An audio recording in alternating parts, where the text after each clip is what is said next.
এটাকে বলে নান রুটি, চট্টগ্রামের ভাষায় এটাকে নান রুটি বলে। আর এই নান রুটি দিয়েই এই যে এটা আমার মেয়ের আর এটা আমার, আমরা খাচ্ছি। ওয়াও, সকালবেলা এরকম ধোঁয়া ওঠা নান রুটি অনেক মজা।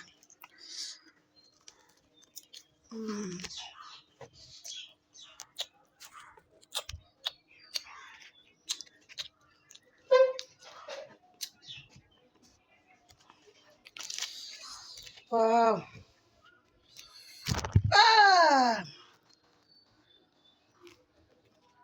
আমার তো চোখের ভিতরে জল ঢুকছে নাকি?